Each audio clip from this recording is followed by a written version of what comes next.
जय हिंद दोस्तों। आज की क्लास में आप सभी का एक बार फिर से स्वागत है।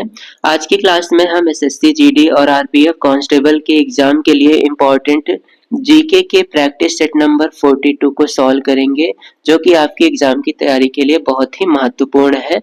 इसलिए आप इन सभी क्वेश्चंस को ध्यान से जरूर देखें। तो आइए स्टार्ट करते हैं क्वेश्चन नंबर 1 से। पहला प्रश्न है, क्षेत्रफल की दृष्टि से विश्व का सबसे बड़ा देश कौन सा है? तो सभी को पता होगा, क्षेत्रफल की दृष्टि से विश्व का सबसे बड़ा जो देश है वो रूस है। रूस का क्षेत्रफल की दृष्टि से पहला स्थान है। दूसरे स्थान पर जो नंबर आता है वो कनाडा का है। तो दूसरा स्थान है कनाडा का। तीसरे स्थान पर अमेरिका है और चौथे स्थान पर चीन। और साथ ही साथ भारत की अगर बात करें तो भारत का क्षेत्रफल की दृष्टि से 7वां स्थान है। तो भारत आता है 7वें स्थान पर। क्षेत्रफल की दृष्टि से पहले स्थान पर रूस, दूसरे पर कनाडा, तीसरे पर अमेरिका, चौथे पर चीन, पांचवें पर ब्राजील, छठे पर ऑस्ट्रेलिया और सातवें पर भारत। तो भारत का जरूर ध्यान रखेंगे। नेक्स्ट क्वेश्चन है, भारत में न्यायिक सेवा का जनक किसे कहा जाता है? Lord Cornwallis, lord Wellesley, Warren Hastings या फिर इनमें से कोई नहीं। भारत में न्यायिक सेवा के जनक कहलाते हैं लॉर्ड कॉर्नवालिस। नेक्स्ट क्वेश्चन है, इंकलाब जिंदाबाद का नारा किसने दिया? राजगुरु, चंद्रशेखर आजाद, भगत सिंह या फिर इनमें से कोई नहीं। इंकलाब जिंदाबाद का नारा दिया था भगत सिंह ने। नेक्स्ट क्वेश्चन है, सोयाबीन का सबसे बड़ा उत्पादक देश कौन है? चीन, भारत, संयुक्त राज्य अमेरिका या फिर इनमें से कोई नहीं। सोयाबीन का सबसे अधिक उत्पादन संयुक्त राज्य अमेरिका करता है। और अगर सोयाबीन की खोज की बात करें तो सोयाबीन की खोज जो हुई थी वो चीन में हुई थी। खोज चीन ने की थी और सर्वाधिक उत्पादन अमेरिका में होता है।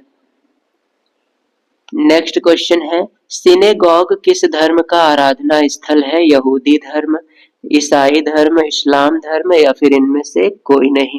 सिनेगॉग यहूदी धर्म का आराधना स्थल या पूजा स्थल है।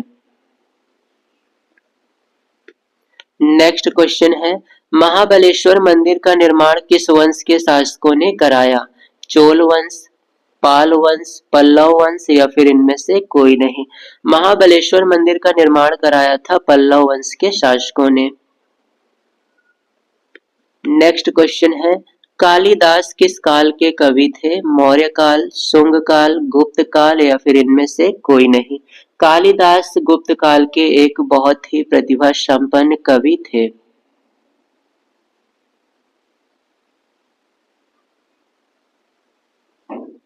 कालिदास संस्कृत के महान कवि और साथ ही साथ नाटककार भी थे। और इनकी कुछ रचनाएं हैं जैसे मेघदूत, अभिज्ञान शाकुंतलम। ये सब रचनाएं बहुत ही प्रचलित हैं और पेपर के लिए भी बहुत ही महत्वपूर्ण है। नेक्स्ट क्वेश्चन है, इंपीरियल बैंक किस बैंक का पुराना नाम है? किस बैंक का पुराना नाम इंपीरियल बैंक है या था? Punjab national bank, state bank of India, Canara bank या फिर इनमें से कोई नहीं। तो इनमें से स्टेट बैंक ऑफ इंडिया, जिसे शॉर्ट में हम लोग एसबीआई कहते हैं, इसका पुराना नाम इंपीरियल नाम था। नेक्स्ट क्वेश्चन है, भारतीय संविधान का हृदय किसे कहा जाता है? स्वतंत्रता का अधिकार, समता का अधिकार, संवैधानिक उपचार का अधिकार या फिर इनमें से कोई नहीं। तो इनमें से संवैधानिक उपचार के अधिकार को संविधान का हृदय कहा जाता है। डॉक्टर भीमराव अंबेडकर ने इसे संविधान का हृदय और आत्मा कहा। संवैधानिक उपचार के अधिकार को डॉक्टर भीमराव अंबेडकर ने संविधान का हृदय और आत्मा कहा है। और साथ ही साथ ये भी ध्यान में रखेंगे कि संवैधानिक उपचार का अधिकार संविधान के अनुच्छेद 32 के अंतर्गत आता है। तो ये आपके अनुच्छेद 32 के अंतर्गत आता है। नेक्स्ट क्वेश्चन है, राष्ट्रीय भौतिक प्रयोगशाला कहाँ स्थित है? नागपुर, नई दिल्ली, बेंगलुरु या फिर इनमें से कोई नहीं। भौतिक प्रयोगशाला ये नई दिल्ली में स्थित है। नेक्स्ट क्वेश्चन है, तारापुर किस लिए प्रसिद्ध है? एटॉमिक पावर प्लांट, यूरेनियम, परमाणु भट्टी या फिर इनमें से कोई नहीं। तारापुर महाराष्ट्र में स्थित एक परमाणु पावर प्लांट है। एटॉमिक पावर प्लांट के रूप में ये प्रसिद्ध है। नेक्स्ट क्वेश्चन है, मूल कर्तव्य का संबंध किस अनुच्छेद से है? 16, 39, 51 या फिर इनमें से कोई नहीं।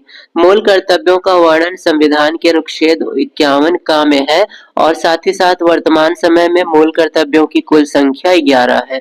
11 मूल कर्तव्य हैं। नेक्स्ट क्वेश्चन है, अंतरिक्ष में सबसे पहले किसे भेजा गया था? मनुष्य को, कुत्ता को, रोबोट को या फिर इनमें से कोई नहीं। अंतरिक्ष में सबसे पहले कुत्ते को भेजा गया था। 3 नवंबर 1957 को सोवियत अंतरिक्ष यान स्पुतनिक 2 में लाइका नाम के कुत्ते को सबसे पहले अंतरिक्ष में भेजा गया था। तो लाइका नाम के कुत्ते को अंतरिक्ष में सबसे पहले 3 नवंबर 1957 को स्पुतनिक 2 से भेजा गया था। नेक्स्ट क्वेश्चन है, पन्ना किसके लिए प्रसिद्ध है? मध्य प्रदेश में स्थित पन्ना किस लिए विख्यात है? सोने की खान के लिए, कोयले की खान के लिए, हीरे की खान के लिए या फिर इनमें से कोई नहीं। पन्ना हीरे की खान के लिए प्रसिद्ध है और ये मध्य प्रदेश में स्थित है। नेक्स्ट क्वेश्चन है, राजनीति के उस पार पुस्तक के लेखक कौन है? प्रणब मुखर्जी, अटल बिहारी वाजपेयी, सोनिया गांधी या फिर इनमें से कोई नहीं। इस पुस्तक के लेखक है अटल बिहारी वाजपेयी। नेक्स्ट क्वेश्चन है, किस संविधान संशोधन के अंतर्गत प्रस्तावना में समाजवादी, अखंडता एवं धर्मनिरपेक्ष शब्द को जोड़ा गया? 42वां संविधान संशोधन, 44वां संविधान संशोधन, 46वां संविधान संशोधन या फिर इनमें से कोई नहीं। 42वें संविधान संशोधन 1976 के अंतर्गत संविधान की प्रस्तावना में 3 शब्दों को जोड़ा गया, समाजवादी, अखंडता और धर्मनिरपेक्षता। नेक्स्ट क्वेश्चन है, निम्न में से सबसे छोटी जीवित कोशिका कौन सी है? माइकोप्लाज्मा, तंत्रिका तंत्र, रुधिर कण या फिर इनमें से कोई नहीं। सबसे छोटी जीवित कोशिका जो है उसका नाम है माइकोप्लाज्मा।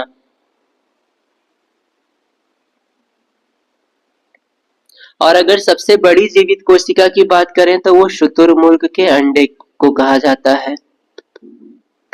शुतुरमुर्ग का अंडा ये सबसे बड़ा जीवित कोशिका है जिसका आकार लगभग 15 से 18 सेंटीमीटर के आसपास होता है। नेक्स्ट क्वेश्चन है, सिंदरी किस लिए प्रसिद्ध है? रासायनिक खाद, यूरेनियम, अभ्रक या फिर इनमें से कोई नहीं।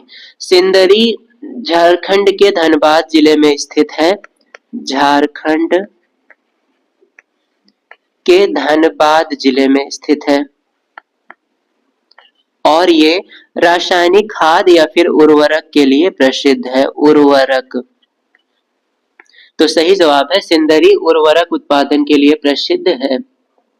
यहाँ पर उर्वरक का एक बहुत बड़ा कारखाना था जिसे FCI कहा जाता था, fertiliser corporation of India. FCI, fertiliser corporation of India, जो वर्ष 2002 में बंद हो गया था। तो ये कारखाना वर्ष 2002 में बंद कर दिया गया।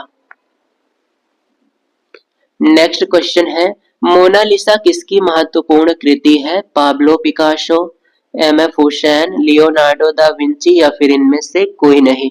तो यह चित्र लियोनार्डो दा विंची का है और साथ ही साथ एक और चित्र है the last supper. The last supper ये भी मोनालिसा की एक महत्वपूर्ण कृति है। नेक्स्ट क्वेश्चन है, के बिरला फाउंडेशन के द्वारा कौन सा सम्मान दिया जाता है? सरला सम्मान, व्यास सम्मान, राजेंद्र सम्मान या फिर इनमें से कोई नहीं। के बिरला फाउंडेशन व्यास सम्मान देता है। व्यास सम्मान के अंतर्गत 4 लाख रुपए की राशि दी जाती है और साथ ही साथ एक प्रशस्ति पत्र दिया जाता है और साथ ही साथ एक स्मृति चिन्ह भी दिया जाता है। तो ये 3 चीज प्रदान की जाती है व्यास सम्मान के अंतर्गत, जो के बिरला फाउंडेशन के द्वारा दिया जाता है। 2024 का व्यास सम्मान हिंदी की लेखिका सूर्यबाला को उनके उपन्यास कौन देश को वासी वेणु की डायरी के लिए दिया गया था। तो 2024 का जो व्यास सम्मान है वो दिया गया था सूर्यबाला को इनके उपन्यास के लिए। इस प्रकार से आज की क्लास को हम यहीं पर विराम करेंगे। इसी प्रकार की क्लासेस के लिए आप हमारे चैनल को सब्सक्राइब करके बेल आइकन बटन को प्रेस कर लें ताकि हमारी डेली क्लासेस आप तक पहुंचती रहे।